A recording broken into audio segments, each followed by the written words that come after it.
राजरत्न अम्बेडकर की ओर से जय भीम, नमो बुद्धाय। द अनटोल्ड अम्बेडकर के 13वें भाग में आप सभी लोगों का स्वागत है। डॉक्टर बाबा साहब अम्बेडकर जी ने भारत को, भारत का ही नहीं बल्कि विश्व का सर्वोत्तम संविधान भारत को निर्माण करके दिया। लेकिन आज भी भारत के सवर्ण जो है, ब्राह्मण जो है, ये भारत के संविधान को नहीं मानते। 26 जनवरी 1950 को लागू हुआ यह संविधान दूसरे ही दिन दिल्ली में जलाया गया। 2018 में हम लोगों ने देखा कि भारत के ब्राह्मणों ने संविधान को जलाया। आखिर क्यों भारत के ब्राह्मण भारत के संविधान को नहीं मानना चाहते? मैं आपको भारत के संविधान का आर्टिकल 13 आप लोगों को दिखाना चाहता हूं। क्या क्यों भारत का ब्राह्मण भारत के संविधान को नहीं मानना चाहता? आर्टिकल 13 में डॉक्टर बाबा साहब अम्बेडकर लिखते हैं, इंग्लिश में मैं ये पढ़ूंगा, उसका अर्थ मैं आपको हिंदी में समझाता हूं। Laws inconsistent with or in derogation of the fundamental rights. Article 13, all laws in force in the territory of India immediately before the commencement of this constitution, insofar as they are inconsistent with the provision of this part, shall, to the extent of such inconsistency, be void.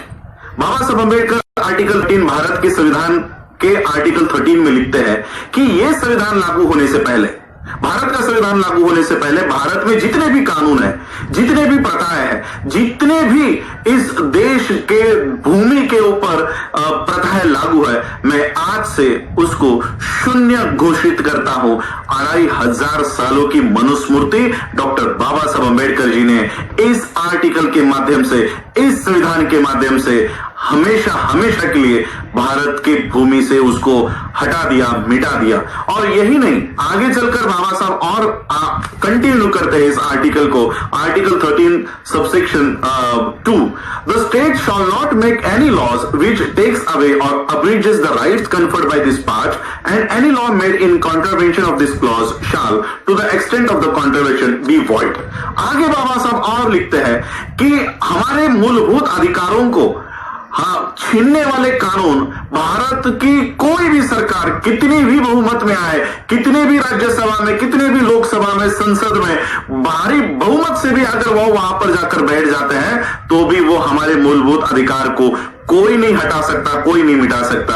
एक article में बाबा साहब मनुस्मृति को हमेशा हमेशा के लिए भारत से निकाल देते हैं और दूसरे आर्टिकल में बाबा साहब लिखते हैं कि कितने भी संख्या में तुम लोग आ जाओ, फिर भी इस देश में मनुस्मृति को वापस नहीं ला सकते। और इसलिए भारत का ब्राह्मण इस भारत के संविधान का द्वेष करता है, नफरत करता है, क्योंकि बाबा साहब ने हमेशा हमेशा के लिए 2500 सालों से इस देश में अस्तित्व में रही हुई मनुस्मृति को हमेशा के लिए मिटा दिया। मनुस्मृति क्या है? अब हम लोग देखते हैं कि मनुस्मृति और संविधान क्या है, इसका कंपैरिजन करके देखते हैं। वैसे तो इन दोनों की तुलना कभी हो नहीं सकती, लेकिन दोनों के कानून में, भारत के संविधान के कानून में और मनुस्मृति के कानून में भारत के लोगों के साथ क्या व्यवहार हुआ करता था, इसका उदाहरण हम लेते हैं खुद डॉक्टर बाबा साहब अम्बेडकर जी लिखे हुए वेटिंग फॉर वीजा, जिसमें खुद बाबा साहब अम्बेडकर जी को क्या भुगतना पड़ा था वो बाबा साहब ने लिखा हुआ है। अब हम अपने मूल विषय के ऊपर आते हैं, द अनटोल्ड अम्बेडकर। ये तो बाबा साहब ने ऑलरेडी बताया हुआ है, लेकिन इन बातों को आगे लेकर नहीं आते, इसलिए ये भाग मैं अनटोल्ड अम्बेडकर में शामिल कर रहा हूं। बाबा साहब अम्बेडकर जी जब छोटे थे, 12-13 साल के थे, तो उनके पिताजी किसी और जगह पर उनकी पोस्टिंग हो गई थी और इसलिए जब बाबा साहब के पिताजी रामजी बाबा ने देखा कि अभी बच्चों की छुट्टियां लग गई है, तो क्यों ना बच्चों को मेरे यहां पर बुलाया जाए। तो बाबा साहब के पिताजी ने बाबा साहब को तार भेजी, घर पर एक टेलीग्राम भेजा कि तुम लोगों की अगर स्कूल की छुट्टियां लग गई है तो मुझे मिलने के लिए आप लोग यहां पर 5-10 दिनों के लिए यहीं पर आकर मेरे साथ रहो। ये टेलीग्राम घर पर मिला। रामजी बाबा ने उस टेलीग्राम में लिखा था, उस चिट्ठी में लिखा था कि कौन सी ट्रेन पकड़ के आना है और जब तुम लोग जिस दिन आने के लिए निकलोगे उस दिन मुझे एक टेलीग्राम कर देना कि इस गाड़ी से इस दिन हम लोग आ रहे हैं, ताकि मैं आप लोगों को लेने के लिए स्टेशन पर आ जाऊं।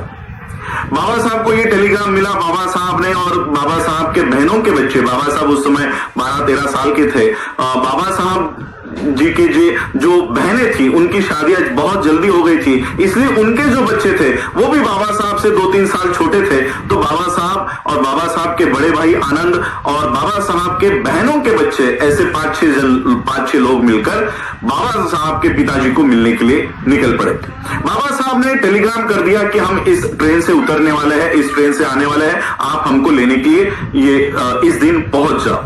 अब ये टेलीग्राम ही बाबा साहब के पिताजी को मिला नहीं, तो बाबा साहब के पिताजी को पता ही नहीं था कि मेरे बच्चे कौन से ट्रेन से आने वाले हैं और कौन से दिन आने वाले हैं। अब बाबा साहब ट्रेन पकड़ के प्लेटफॉर्म पर आकर उतर गए, सारे बच्चों के साथ उतर गए। सभी ट्रेन में से उतरी हुई भीड़ अपने अपने दिशा में चली गई। बच्चे वैसे ही प्लेटफॉर्म पर अपने पिताजी की राह देख रहे हैं। सभी लोग जाने के बाद स्टेशन मास्टर ने देखा ये बच्चे तो अच्छे घर के लग रहे हैं, अच्छे कपड़े पहने हुए हैं। वो स्टेशन मास्टर इन बच्चों के पास आया और बच्चों को पूछा कि कहां जाना है, किनके बच्चे हो। तो बाबा साहब ने बताया, वो टेलीग्राम बताया कि हम मेजर सूबेदार रामजी अंबेडकर जी के बच्चे हैं और हमको हमारे पिताजी ने बुलाया है। वो हमको लेने के लिए आने वाले थे, शायद हमारा टेलीग्राम उनको मिला नहीं है, तो इसलिए वो हमको लेने के लिए नहीं पहुंच पाए। हमको इस पते के ऊपर जाना है, हमें यहां पर छोड़ दीजिए। तो स्टेशन मास्टर ने वहीं पर बगल में एक बैलगाड़ी खड़ी हुई थी, उस बैलगाड़ी वाले को बुलाया और कहा कि देखो ये अच्छे घर के बच्चे हैं, मेजर सूबेदार मेजर के बच्चे हैं, आप एक काम करो, इनको इस पते पर छोड़ कर आओ। तो वो बैलगाड़ी वाले ने सभी बच्चों को बैलगाड़ी में बिठाया।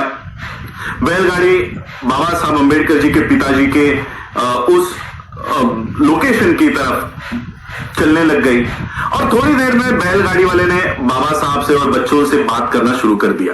और बातों बातों में बैलगाड़ी वाले ने बाबा साहब कौन से जाति के हैं, कौन से वर्ण के हैं, ये सारी हकीकत उस बैलगाड़ी वाले ने प्राप्त कर ली। बैलगाड़ी वाले को जैसे ही पता चला कि बाबा साहब एक अछूत है, अछूत के बच्चे हैं, वैसे ही उसने बैलगाड़ी रोकी और बैलगाड़ी रोककर सभी बच्चों को नीचे उतारा। बाबा साहब ने कहा कि हमको हमारे पिता के यहां छोड़ो। बैलगाड़ी वाले ने कहा कि तुमने मुझसे झूठ कहा और मेरे बैलगाड़ी में बैठे हो।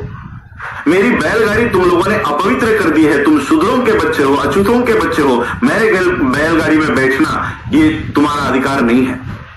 बाबा साहब सभी बच्चे बैलगाड़ी से नीचे उतरे। बाबा साहब के पास कुछ पैसे थे। बाबा साहब ने कहा ये ज्यादा पैसे ले लो लेकिन हमको छोड़ दो। अब ज्यादा पैसों के लालच में बैलगाड़ी वाले ने कहा ठीक है, लेकिन तुम लोग अछूतों के बच्चे हो इसलिए मेरे बैलगाड़ी में नहीं बैठ सकते। तुम मेरे बैलगाड़ी के पीछे पीछे चलते चलते आओ और जब तुम थक जाओ तब मुझे बता देना, तुमको मैं बैलगाड़ी में बिठा दूंगा और मैं बैलगाड़ी से नीचे उतर के ये बैलगाड़ी आगे लेकर जाऊंगा। तुम अछूतों के बच्चे हो इसलिए मैं तुम्हारे बगल में नहीं बैठ सकता। तो जिस तरह से तय हुआ, सभी बच्चे बैलगाड़ी के पीछे पीछे पीछे पीछे चल रहे थे। 3-4 किलोमीटर बीतने के बाद बाबा साहब को प्यास लग गई। बाबा साहब ने बैलगाड़ी वाले से कहा कि आपके पास जो पानी है वो मुझे थोड़ा दीजिए, मुझे बहुत प्यास लगी है। बैलगाड़ी वाले ने कहा तुम लोग अछूतों के बच्चे हो, मैं तुम लोगों को अपना पानी नहीं पिला सकता, लेकिन आगे कोई अगर तालाब आता है, कोई नदी आती है तो मैं वो गाड़ी रुकाकर तुम लोग पानी पीकर आ जाओ। बहुत देर हो चुकने के बाद कोई तालाब, कोई नदी नहीं आ रही थी। उस बैलगाड़ी वाले ने देखा कि आगे कुछ पानी दिखाई दे रहा है। बैलगाड़ी वाले ने बैलगाड़ी रोकी और बाबा साहब से कहा कि देखो वहां पर कुछ पानी है। बाबा साहब और सभी बच्चे उस पानी की ओर गए। नजदीक जाकर देखा तो वो कीचड़ में थोड़ा बहुत पानी दिखाई दे रहा था। बाबा साहब ने देखा ये तो कीचड़ है, यहाँ का पानी मैं कैसे पी सकता हूं। लेकिन बहुत प्यास लगने के बावजूद, बहुत प्यास लगी थी, इसलिए बाबा साहब अंबेडकर जी ने वो मट्टी हटाई और वहां का पानी बाबा साहब ने पिया। ये पानी पीने के बाद बाबा साहब अंबेडकर जी को अपने पिता के पास पहुंचाया गया और पिता ने देखा कि मेरे बच्चों की क्या हालत हुई है। और बाबा साहब तब रो रहे थे। तब बाबा साहब को राम जी ने शांत किया और कहा कि देखो कि बाहर की दुनिया में तुम्हारी क्या हैसियत है, बाहर की दुनिया में क्या हैसियत है, और इसी चित्र को तुमको बदलना है, इसी व्यवस्था को तुमको बदलना है। और उसी बच्चे ने जाकर भारत का यह संविधान लिखा। मनुस्मृति के कानून में बाबा साहब को कीचड़ का पानी पीने के लिए मजबूर कर दिया गया था। 2500 सालों की मनुस्मृति को बाबा साहब अंबेडकर जी ने एक ही आर्टिकल में इस देश से हटा दिया और ऐसी व्यवस्था लेकर आए। 2500 सालों की मनुस्मृति और 70 सालों का यह संविधान, इन 70 सालों में इतना बदलाव आ गया कि जिन बाबा साहब अंबेडकर जी को कीचड़ का पानी पीने के लिए मजबूर कर दिया गया था, इस संविधान की वजह से आज हम लोग फिल्टर और मिनरल का वाटर पीते हैं, बिस्लरी का पानी पीते हैं, 50 रुपए लीटर का पानी लाकर हम लोग अपने घरों में पीते हैं। ये बाबा साहब अंबेडकर जी के इस संविधान की वजह से, 70 साल के इस संविधान की वजह से आज हमारी जो परिस्थिति है वो इतनी बदल गई। 2500 सालों का मनुस्मृति हमको पानी पीने के लिए रोकता था, बाबा साहब का ये संविधान हमको बिस्लरी का पानी पीने की इजाजत देता है। यह है बाबा साहब का संविधान, और इसलिए बाबा साहब के इस संविधान से आज भी ब्राह्मण नफरत करता है। आप लोगों ने मुझे सुना, उसके लिए आभार, धन्यवाद। जय भीम, जय भारत, जय बुद्ध, जय संविधान।